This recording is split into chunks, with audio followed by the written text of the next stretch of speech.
Olá, boa tarde. Mais uma vez, seja muito bem-vindo. É um grande prazer estar em sua companhia.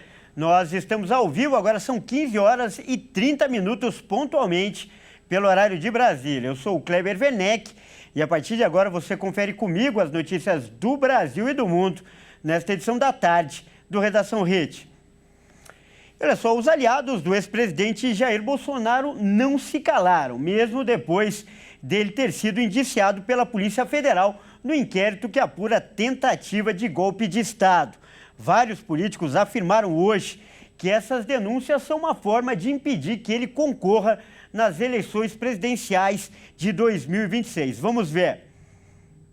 Bolsonaro e outras 36 pessoas foram indiciadas pela Polícia Federal no inquérito que investiga uma suposta tentativa de golpe de Estado após o resultado das eleições presidenciais de 2022. A lista dos indiciados está no relatório enviado ao Supremo Tribunal Federal. Bolsonaro se defendeu, afirmando que vai esperar a manifestação da Procuradoria-Geral da República.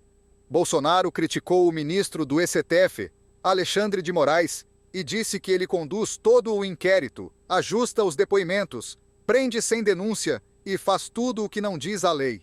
Alguns apoiadores do ex-presidente classificaram que a ação foi por medo das próximas eleições.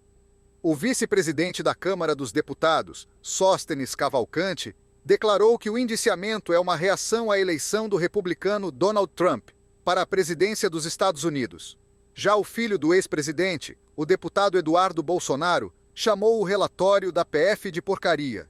Segundo a PF, as provas contra os investigados foram obtidas por meio de diversas diligências policiais, realizadas ao longo de quase 2 anos, com base em quebra de sigilos telemático, telefônico, bancário, fiscal, colaboração premiada, buscas e apreensões, entre outras medidas devidamente autorizadas pelo Poder Judiciário. O indiciamento é feito base nas provas coletadas, quando os investigadores identificam uma pessoa como suspeita principal da prática de um delito e formaliza essa suspeita no inquérito. Olha, e mesmo se estiver inelegível, Bolsonaro deve registrar sua candidatura a presidente da República em 2026. Pelo menos esse é o comentário nos bastidores políticos. E a estratégia do ex-presidente seria colocar um de seus filhos como candidato a vice. Assim, ele assumiria o cargo se Bolsonaro for cassado. Vamos ver. A ideia do ex-presidente Jair Bolsonaro para as eleições de 2026 é garantir que ele vai sair candidato. Para isso, pretende registrar seu próprio nome na disputa pela presidente da República, mesmo estando inelegível ou até condenado nos processos que correm na Justiça. Ele pretende colocar um de seus filhos como candidato a vice. No caso de o Tribunal Superior Eleitoral indeferir o pedido de registro, a chapa continuaria encabeçada por Bolsonaro. Ele tem confidenciado aos aliados mais próximos que assim vai ser candidato de qualquer maneira. Essa atitude pode confundir a cabeça de boa parte dos eleitores, que pensará estar votando no Bolsonaro pai, mas votaria no filho. E quanto mais tempo o TSE demorar para impugnar a candidatura, mais tempo o ex-presidente teria para fazer campanha como se fosse um candidato de verdade. Bolsonaro ainda não teria decidido qual de seus filhos será o candidato a vice. O nome mais cotado é o do deputado federal Eduardo Bolsonaro, já que a possibilidade de candidatura ao Planalto já foi anunciada pelo presidente nacional do PL, Valdemar Costa Neto. E o ministro Alexandre de Moraes deve enviar na segunda-feira para a Procuradoria-Geral da República o inquérito da Polícia Federal sobre a tentativa de golpe de Estado. A PGR, por sua vez, só deve apresentar a denúncia no ano que vem. O relatório final, entregue ao Supremo Tribunal Federal, indiciou 37 pessoas, entre elas Bolsonaro e Braga Neto por crimes como golpe de Estado e organização criminosa. O documento apura a tentativa de golpe para manter Jair Bolsonaro no poder mesmo com a derrota na eleição de 2022. O ministro do STF, Alexandre de Moraes, vai remeter o documento do inquérito sobre a tentativa de golpe, na segunda-feira, à Procuradoria-Geral da República. De acordo com fontes próximas a Moraes, o ministro deve manter o sigilo do relatório final, Diferentemente do que aconteceu com as outras investigações em que Bolsonaro também foi indiciado, a da fraude dos cartões de vacina e dos desvios de joias. O entendimento do magistrado é que o sigilo vai favorecer o trabalho do Procurador-Geral da República, Paulo Gonet. A avaliação na PGR é que uma eventual denúncia no caso do inquérito do golpe vai ficar para 2025. Isso porque Gonet pretende fazer uma análise cuidadosa e criteriosa do material colhido, o que exige tempo. O procurador terá à disposição para auxiliar no trabalho uma equipe de técnicos experientes. E com certeza esse é o assunto da semana. E para falar mais sobre isso, nós vamos conversar agora com um especialista. O nosso convidado é o professor Frederico Afonso, que é especialista em Direito Constitucional. Boa tarde, professor Frederico. Mais uma vez, um grande prazer recebê-lo no nosso jornal. Seja muito bem-vindo. Satisfação, Kleber. Uma excelente sexta aí para todos nós. Como eu disse, professor, é o assunto da semana, é o assunto que vem mobilizando toda a imprensa. E a gente viu aí na reportagem que muitos aliados se levantaram e defenderam o ex-presidente, inclusive atrelando as denúncias a um possível receio eleitoral em relação à disputa de 2026. Mesmo com toda essa investigação feita pela Polícia Federal. Como especialista em direito, como você vê as chances de defesa do ex-presidente? Olha, Kleber, vamos lá, né? É uma questão muito mais política do que jurídica, né? Essa questão dele passará pelo Supremo Tribunal Federal e, teoricamente, ele tem 2 chances em 11, né? Pelos seus 2 ministros indicados, mesmo a gente tendo, pelo menos teoricamente, o princípio da impessoalidade. Eu vejo chances reduzidas de êxito na defesa, seja a impugnação ou suspeição do próprio ministro Alexandre de Moraes, né, que aponta-se como vítima, investigador e juiz ao mesmo tempo, né? Então eu vejo, principalmente nessa questão da tentativa de golpe, né, o tipo aponta como vítima o Estado Democrático de Direito, né, e não seria propriamente o Alexandre de Moraes, o ministro Alexandre de Moraes. Então, teoricamente, se você tivesse ali apenas um processo de entre aspas, ou apenas, né, um processo de homicídio, de tentativa de homicídio, aí sim. Mas o próprio ministro Luiz Roberto Barroso, que é o presidente do STF, deixou claro que deixou já para ele, né, tocar essa investigação, essa questão agora que vem do próprio relatório da Polícia Federal, né? Então vai voltar para o inquérito, vai ter toda essa coligação que já tem de investigação. Então eu vejo com pouco êxito, viu, Kleber, uma defesa não só do ex-presidente Jair Bolsonaro, mas de boa parte aí dos indiciados. Mas como você falou bem também, só o ano que vem vai ter a denúncia, são 37 indiciados, você pode ter 37 defesas, 37 defensores. Quando eu falo 37 defesas, às vezes você tem um defensor para 2, 3, 4, mas você pode ter 37 defensores. Então é algo que vai se arrastar, mas eu deixo bem claro, hein, Kleber, é algo que vai se arrastar, mas não entra em 2026. Eu acredito que eles definam essa situação, é uma questão muito mais política do que jurídica, antes do pleito eleitoral de 2026. Então essa questão de denúncia, tudo, o ano que vem encerra. Muito importante essa sua análise. E diante desse panorama que você descreveu tão bem, eu peço então que você comente essa estratégia que está sendo aventada nos bastidores, dando conta de que o Bolsonaro pode lançar a candidatura mesmo estando inelegível e colocar um dos seus filhos como candidato a vice.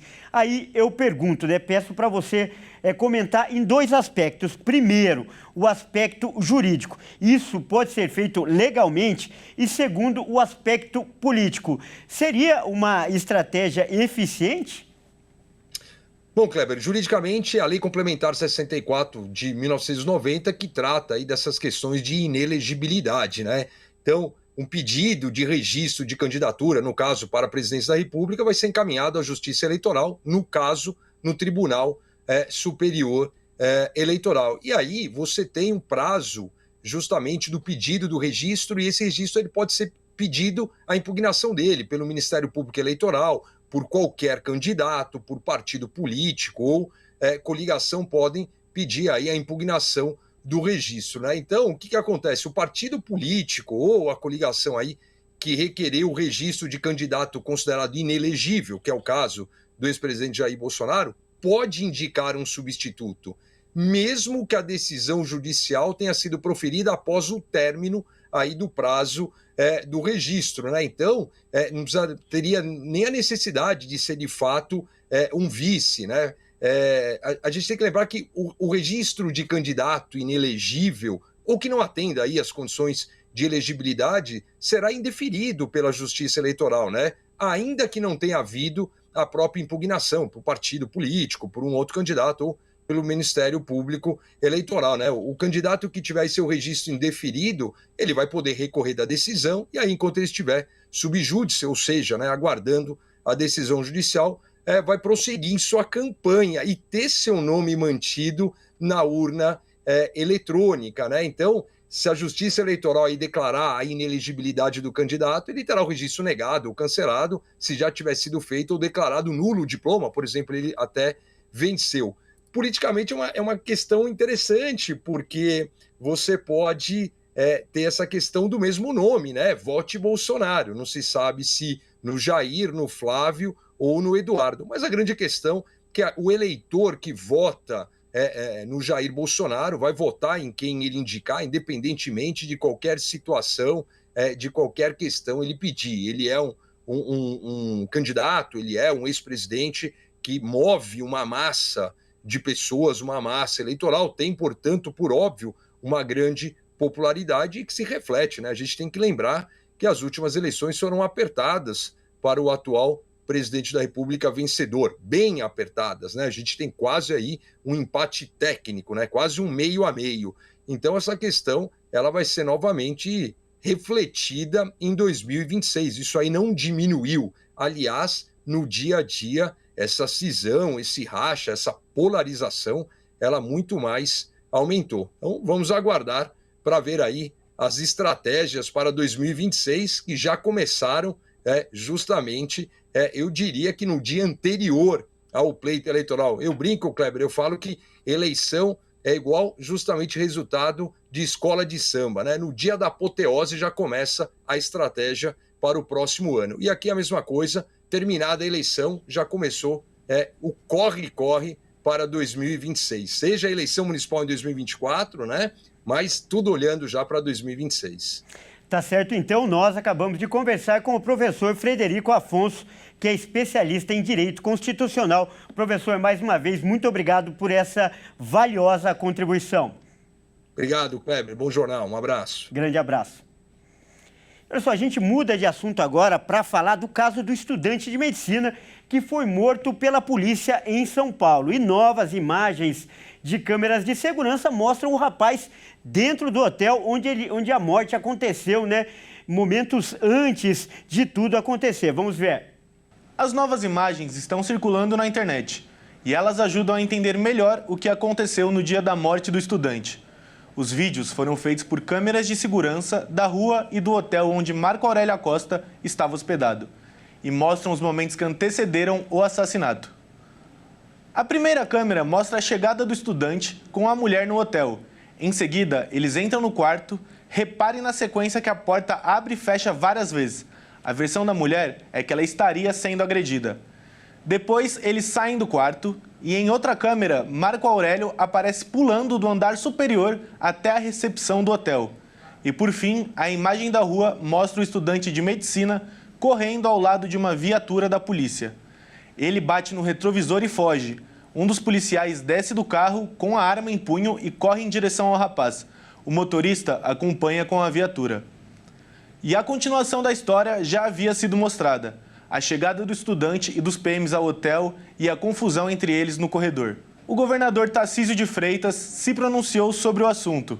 Ele disse lamentar muito pela morte de Marco Aurélio e que essa não deve ser a conduta que a Polícia do Estado de São Paulo deve ter com nenhum cidadão. Os pais do rapaz haviam criticado o governador. O agente que atirou foi indiciado por homicídio pela Corregedoria da Polícia Militar. Tanto ele quanto o outro policial respondem a processo interno da corporação e estão afastados. E um garoto de 11 anos foi baleado na perna enquanto jogava bola lá no Rio de Janeiro. Ele teria sido confundido com um traficante. E o repórter Anderson Nascimento vai trazer agora todos os detalhes desta história lamentável, não é mesmo, Anderson? Lamentável mesmo. Boa tarde, seja muito bem-vindo. Boa tarde, Kleber, e boa tarde para todo mundo. Caio da Rocha é o nome do menino de 11 anos de idade que ele foi baleado na perna enquanto jogava bola. Como você falou, Kleber, ele foi confundido com um criminoso. A questão é que ele estava jogando bola num campinho em Duque de Caxias, na Baixada Fluminense, quando um grupo de militares saiu do meio da mata e começou a atirar. Um dos disparos acabou atingindo a perna esquerda do menino, provocando uma fratura exposta e causou uma correria no campo onde ele estava. O Caio foi levado para o Hospital Municipalizado Adão Pereira Nunes em um carro da própria Polícia Militar. Ele está internado na emergência pediátrica. Ele passou por uma cirurgia ainda na própria quinta-feira e o quadro de saúde dele segue estável, segundo o hospital. Olha, durante a noite, os moradores da região fecharam uma das pistas da BR-040, atravessaram onde incendiaram alguns objetos. O Instituto Fogo Cruzado pontuou que o Caio é a 20ª criança baleada na região metropolitana só nesse ano de 2024. É um número alarmante, não é? A família pontua que foi uma ação da polícia que causou essa catástrofe. E a Polícia Militar ainda não se manifestou, mas disse que apura o caso. É com você, Kleber. Olha, Anderson, você usou a palavra certa, catástrofe. E a gente vai falar mais sobre isso. Olha só, para continuar comentando esse caso, nós vamos conversar, olha só, com o pai do menino, o senhor Luciano Santos da Rocha. Boa tarde, senhor Luciano, seja muito bem-vindo ao nosso jornal. E primeiro, eu quero dizer que nós lamentamos profundamente tudo o que aconteceu com seu filho. Estamos torcendo e orando pela recuperação dele, senhor Luciano. Boa tarde, seu Kleber. Peço o Brasil todo que está orando pelo meu filho, pela recuperação do meu filho. Peço muito obrigado.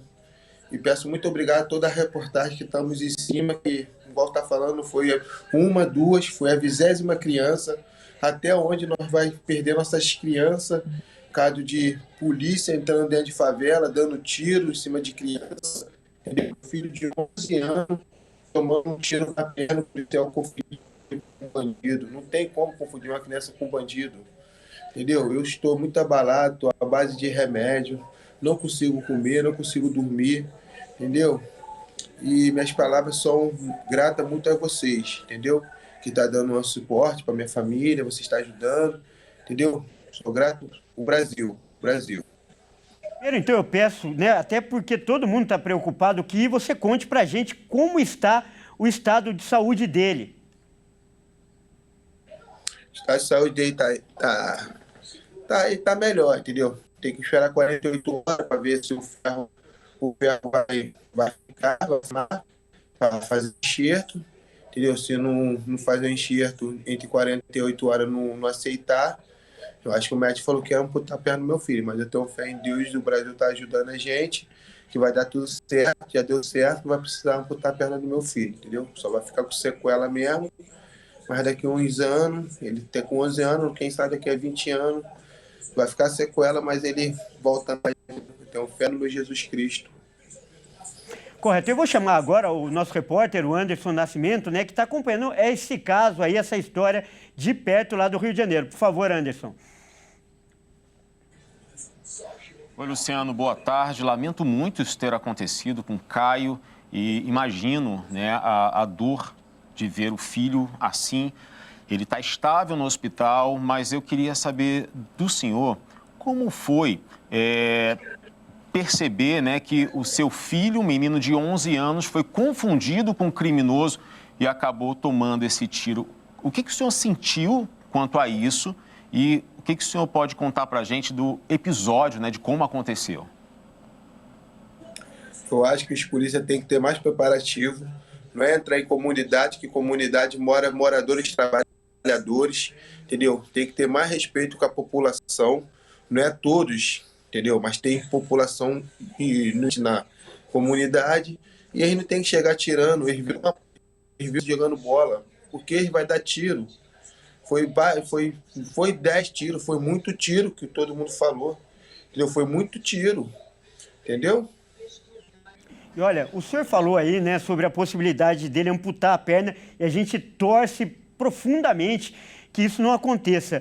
Porque um dos sonhos dele, né, eu queria que o senhor contasse um pouco pra gente, é ser jogador de futebol, inclusive ser goleiro, não é mesmo? Desde criança, todo mundo lá do lá gosta dele, o professor dele tá muito preocupado com ele, que ele é um menino educado, simpático, entendeu? Que faz amizade.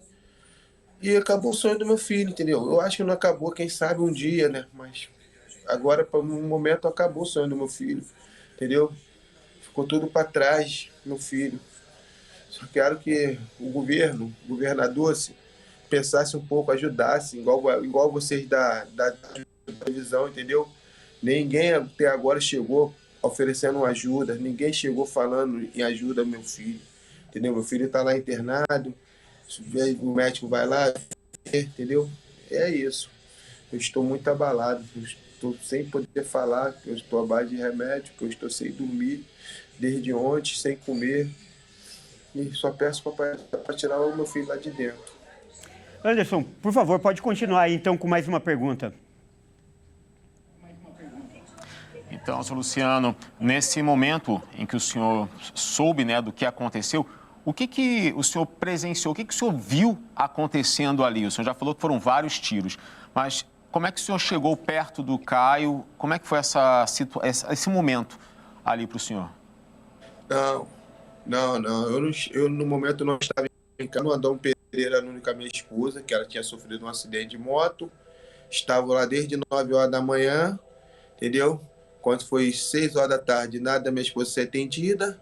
Quando foi... Não, 5 horas, minha esposa não tinha sido atendida. Quando foi umas 5 e pouca, meu filho mais velho de 21 anos, que estava com ele jogando bola, meu filho soltando pipa, me ligando que os policiais tinham dado um tiro nele. Então, nós acabamos de conversar aí com o senhor Luciano Santos da Rocha, ele que é pai do menino Caio da Rocha, que foi confundido com um criminoso e acabou sendo baleado no Rio de Janeiro. Senhor Luciano, eu quero agradecer a sua participação e antes de encerrar, lembrar, né, que o senhor disse aí que o sonho do seu filho acabou. Eu quero dizer para o senhor que para Deus nada é impossível e ele que dá a última palavra. Vamos nos apegar a essa esperança. Muito obrigado pela sua participação. Eu peço também muito obrigado por você estar dando um privilégio de nós estar passando essas mensagens para o Brasil todo, entendeu? Já foi, meu filho é 20º, a gente nunca pensa que vai acontecer, a gente vê na televisão, mas a gente nunca pensa que vai acontecer com a gente, entendeu? Eu nunca pensava que ia acontecer isso com um dos meus filhos, mas aconteceu. E a gente sofre muito, porque é nossos filhos, nossos pequenos, entendeu? E um sonho dele, que não faltava, nunca faltou um treino dele, sempre estava lá no treino dele. Eu tenho imagem dele agarrando, eu tenho imagem dele jogando bola, eu tenho imagem dele em campeonato, o professor levando ele para o campeonato, para vários lugares. E agora? Onde fica o sonho do meu filho? Cadê o governador? Cadê alguém para falar? Ninguém me fala nada, ninguém vai no hospital, só a reportagem mesmo que me procura, mas quem tem que procurar até agora não me deu um suporte. Perguntou se meu filho precisa de alguma coisa, ninguém. Então, mais uma vez, muito obrigado pela participação e muito obrigado você também, Anderson, sempre com brilhantes coberturas de tudo que acontece no Rio de Janeiro. Bom, a gente muda de assunto agora para fazer um alerta. Olha só, um estudo realizado com pacientes do SUS, o Sistema Único de Saúde, revelou que os casos de doenças inflamatórias intestinais cresceram mais de 200% em 8 anos no país. Vamos conferir. A pesquisa foi realizada com 212 mil pacientes do Sistema Único de Saúde, o SUS, e fez um levantamento da quantidade de pessoas diagnosticadas com doenças inflamatórias intestinais no país. O número cresceu 233% em 8 anos. A doença de Crohn e a rotocolite ulcerativa são as mais comuns. As mulheres, adolescentes e jovens adultos são os mais acometidos por essa condição. As DDIs são caracterizadas pela inflamação da faringe, esôfago, estômago, entre outros, e podem apresentar sintomas como, por exemplo, diarreia, cólicas abdominais e a falta de apetite. A pesquisa ainda ressaltou que o número de 30 casos por 100 mil habitantes em 2012 passou para 100,1 casos por 100 mil pessoas em 2020. Além disso, os números do estudo em 2020 mostraram que as regiões sul e sudeste do Brasil tiveram as maiores taxas da doença. Olha, vamos falar de esportes agora, isso porque amanhã acontece a grande final da Copa Sul-Americana e tem brasileiro na disputa, o Cruzeiro. Vamos ver. Donos das duas melhores campanhas da Copa Sul-Americana 2024, Cruzeiro e Racing se enfrentam para definir o campeão da edição. Ambos buscam o título inédito do campeonato. O Cruzeiro teve um retrospecto muito sólido. Pela fase de grupos, o Cabuloso foi líder do Grupo B, deixando para trás Universidade Católica, Alianza Futebol e Unión La Calera, saindo invicto com 3 vitórias e 3 empates. No mata-mata foi diferente. Foram 6 jogos, 3 vitórias, 2 empates e 1 derrota, levando a melhor sobre Boca Juniors, Libertad e Lanús. Por outro lado, o Racing também foi líder do Grupo H, levando vantagem sobre Bragantino, Coquimbo Unido e Sportivo Luquenho. Foram 5 vitórias e apenas 1 derrota.